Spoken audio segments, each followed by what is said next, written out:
수소양 3초, 이 3초에 관한 이야기를 책마다 통일되게 하고 있지를 못해요. 그래서 그런 얘기 하려면 저도 힘들고 여러분도 머리에 결과적으로는 하나도 남지를 않아요. 총통해서 제시하는 내용을 중심으로 해보도록 하겠습니다. 수소양 3초와 관계된 표현은 이렇게 돼 있어요. 3초자, 결독지관, 수도 출언. 이 문장 속에 3초에 관한 내용이 압축이 되어 있어요. 우리 몸은 체중의 70% 정도가 물이에요. 우리가 죽어서 물이 완전히 증발해 버리면 우리 몸은 30%의 몸무게도 남지 않게 되는 거죠. 정확히 말하면 어떤 책에 보니까 어린아이의 체중의 70은 물, 어른이 되면 줄어들기 시작하는데 남자는 한 60%가 물이래요. 여자는 50% 정도로 줄어든다네요. 저는 좀 갸우뚱하긴 하지만 그런 내용이 책에 있어요. 그러면 나이가 들면 부족 현상이 남자보다 여자들에게 많이 나타나는 거예요. 그런데 우리 몸에 들어온 수분, 우리 몸 안에 들어있는 수분들이 어떤 장부의 감독을 받고 있느냐면 수소양 3초의 감독을 받고 있어요. 그리고 수도란 말은 무슨 말이냐면 물길이란 뜻이에요. 우리 몸에 수액이 우리 입을 통해서 들어와서 땀이나 소변으로 빠져나가기까지의 모든 과정을 수액 대사라 그래요. 그런데 이 수액 대사 과정에서 물이 흘러다니는 길이 있어요. 그거를 수도라 그래요. 그런데 이 물길을 수소양 3초가 관리 감독해요. 결독지관이란 뜻은 물길이 넘치지도 말고 어디선가 막히는 일도 없이 잘 통하고 흘러가도록 관리 감독하는 역할을 맡은 장부란 뜻이에요. 두 번째, 3초에 관계된 지식 중에 상화라는 표현이 나와요. 이 상화는 분화에 대응되는 표현인데요. 분화는 심장이 주관하는 혈액순환을 통해서 우리 몸의 체온 36.5도라는 체온을 유지하는데 실질적으로 관여하는 화란 뜻이에요. 열이란 뜻이에요. 이거는 심장에서 주관을 해요. 그래서 군화라 그러고 임금군자예요. 상화란 말은 우리들의 감정, 7가지 감정, 7정에 의해서 생긴 열을 말해요. 그 열을 상화라 그래요. 그리고 7가지 감정에 의해서 생긴 이 열은 어디에서 표현이 되느냐면 우리 몸의 수액, 물에 반영이 돼요. 그래서 우리 몸에 있는 이 수액은 마음의 거울 역할을 하는 거예요. 우리의 7가지 감정이 비춰지는 마음의 거울이 바로 물이에요. 그런데 이 7가지 감정에 의해서 생긴 이 상화열이 어디에서 반영이 되느냐면 수고로움 심포경의 모혈인 전중혈에 반영이 돼요. 그래서 전중혈을 눌러서 아프면 이 사람 몸에 실정기울에 의한 상화열이 생겼구나, 이렇게 보는 거고요. 수고로움 심포경에 전중혈의 압통이 나타나면 화열 조합을 쓸 때 양경락에서는 양곡 대신 지구혈을 쓰게 되고요. 음경락에서는 소부혈 대신에 노궁혈을 쓸 수 있는 근거가 되는 거예요.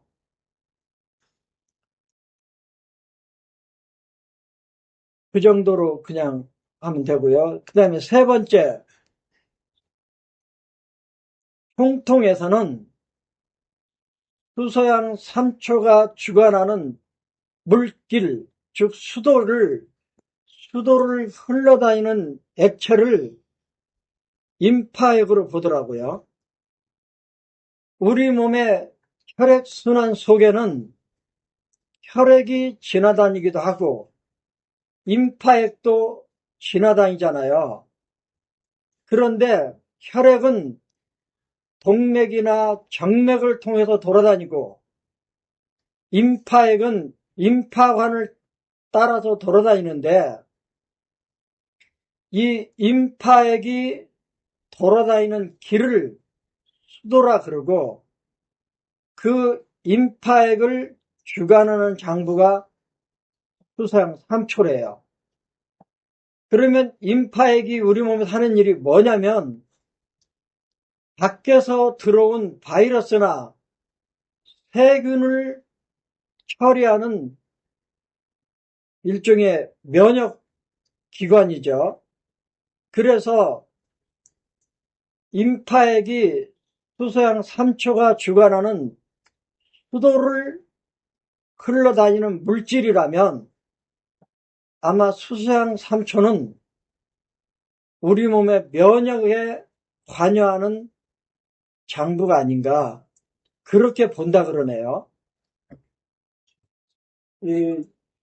우리가 말하는 화병, 이 화병은 희, 노, 우, 사, 비, 병, 공, 이게 7가지 감정이에요. 이 7가지 감정에 의해서 속에서 생긴 열, 이거를 상화열이라 그러는데 7가지 감정이 맺히는 걸 실정병이라 그러고요. 다른 말로 기가 맺혔다 그래서 기병이라 그러기도 해요. 그래서 기병의 반응이 모이는 곳이라 그래서 전중혈을 기회혈이라 그래요. 혈혈 중에 하나죠. 이 기병으로 인해서 생긴 상화열은 환자 본인은 가슴이 터질 것 같고 열이 화끈화끈 올라오기도 하고 잠만 자러 가면 손발이 화끈화끈하고 이렇게 환자 본인은 뚜렷하게 느끼는데 정작 체온계를 들이대면 아무런 변화가 없는 거예요. 이런 병들을 파병이라 그래요. 그러니까 실질적으로 체온계상의 변화를 일으키는 열은 실열이라 그래서 군화의 영향이에요. 그래서 수소음 시임에 소부열로 조절을 하는데 환자 본인만 느끼는 열감이 있어요. 그리고 그 열감은 실정에 의해서 생긴 열이에요. 그리고 수소음 심에서 생긴 열을 임금이란 뜻의 군화라고 부르는 대신 이거는 감정에 의해서 생긴 열은 상화라 그래요. 상화열이라 그래요. 그런데 이 상화열이 진단점에 반응을 보이는 곳이 전중혈이에요. 그리고 이 전중혈이 총통이 우리에게 준 큰 선물 중에 하나예요.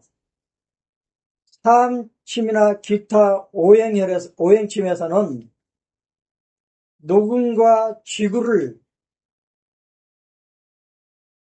골라서 쓸 수 있는 기준이 명확하지 않았어요. 그런데 육부 양경락의 증상을 치료할 때 전중 압통이 뚜렷하면 하경락의 대표열인 양곡으로 가는 게 아니고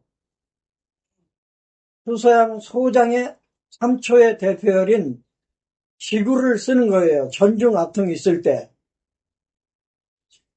5장의 병을 치료하는데 전중 압통이 뚜렷하면 수소음 심의 소부혈을 쓰는 게 아니고 수고름 심포에 녹음혈을 갖다 쓰는 근거로 제시를 해줬어요. 그러면 전중만 뚜렷하게 아파요. 제일 아파요. 그리고 질문해 보니까 불안, 초조, 심계, 정충, 실면, 감흥과 같은 가슴 속에 증상이 있으면 심포로 가고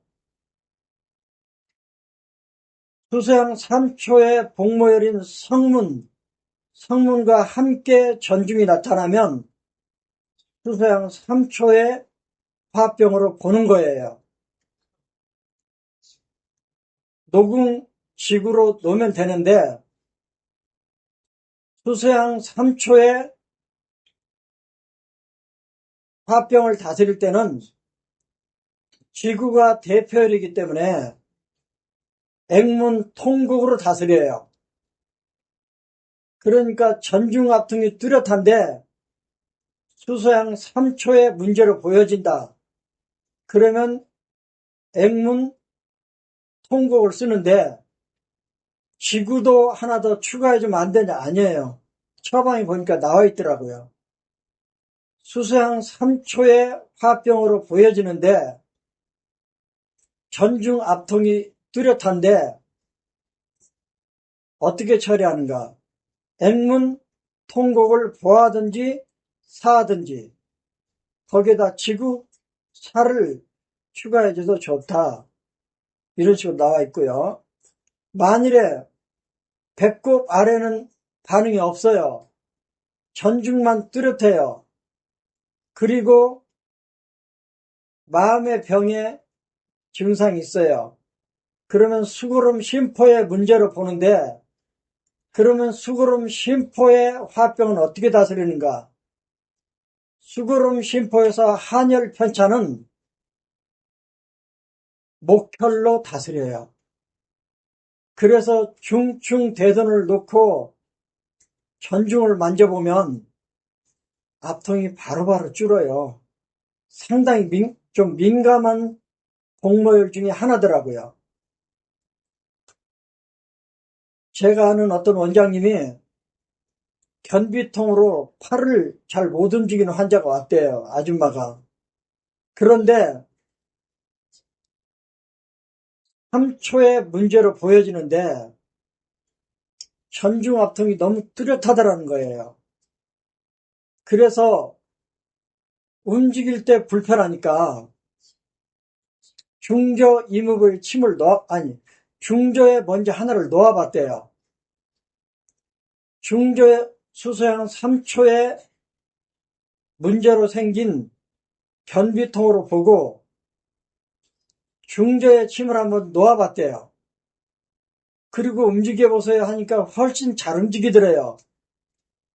그래, 맞나 보다. 그리고 이목을 추가해서 놓고 움직이라 그러니까 훨씬 잘 움직이더래요. 그리고 만져보니까 아까 그렇게 손도 못 대게 아프던 전중혈 압통이 많이 줄었더라는 거예요. 그러면 이 사람의 전중혈 압통은 수소양 3초의 화병인 거죠.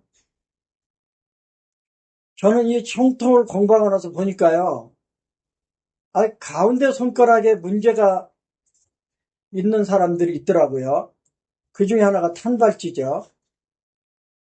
그런데 보니까 남자든 여자든 예외가 없더라고요. 제가 본 환자 중에는.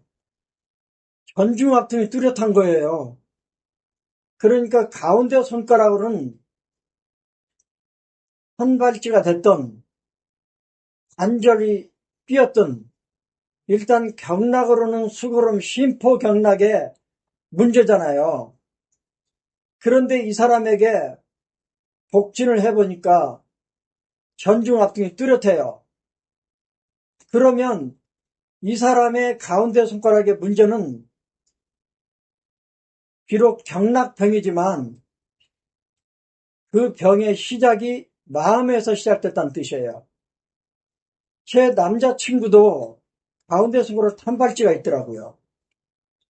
그런데 저는 전혀 의심하지 않았어요. 그래도 혹시나 싶어서 복진으로 전중을 눌러봤더니 남자인데도 그 자리가 엄청 아프더라고요. 그래서 이 친구가 내성적인 친구가 돼서 표현을 안 했을 뿐이지 이 친구의 가운데 손가락 탄발지는 마음의 병을 앓다가 생긴 경락병이에요.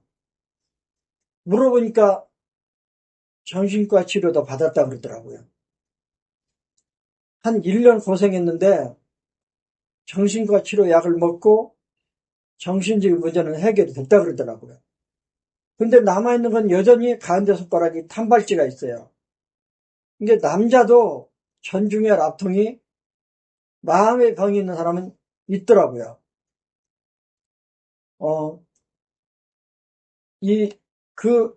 또 제가 아는 어떤 여자분은 딸이 둘인데 둘째 딸이 갑자기 교통사고로 죽었어요. 그러니까 너무너무 가슴이 아프다 그러더니 가운데 손가락 탄발지가 생긴 거예요. 근데 병원도 다니고 한의원도 다니고 뭐 그러긴 하는데 제가 보라 그랬더니 마음의 병이었기 때문에 전중압통이 뚜렷하고요. 그 전중압통과 함께 가운데 손가락에 문제가 생긴 거예요. 그러니까 우리 앞에 환자가 오면 이 환자가 경락병일 때는 복진이 안 나타날 수도 있어요.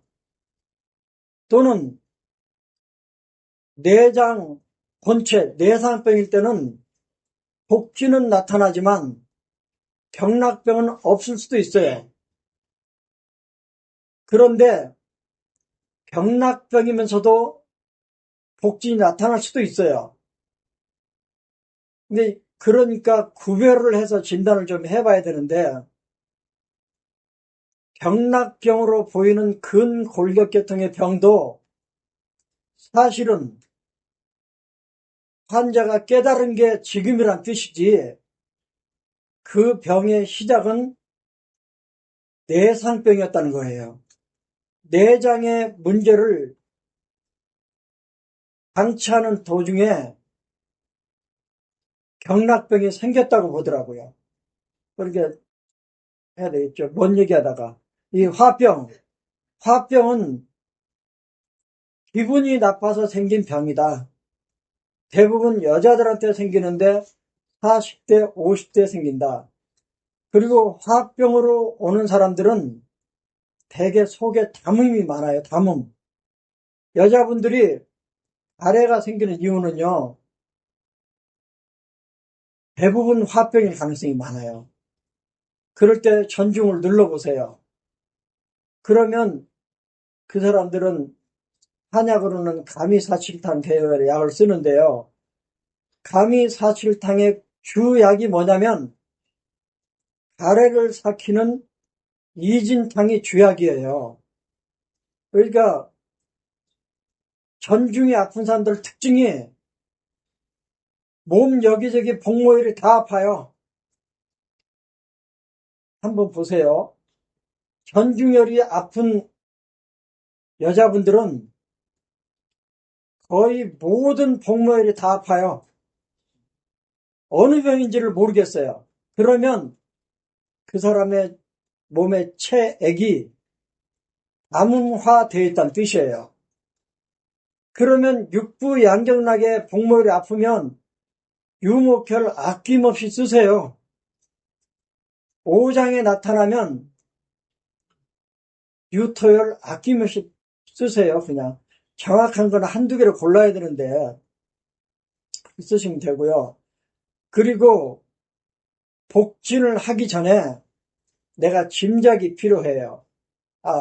어느 경락에 병인 것 같다. 그러면 여러 개의 복진은 다 무시하고 내가 짐작했던 복모혈에 악통이 나타나면 가차없이 그리로 가세요.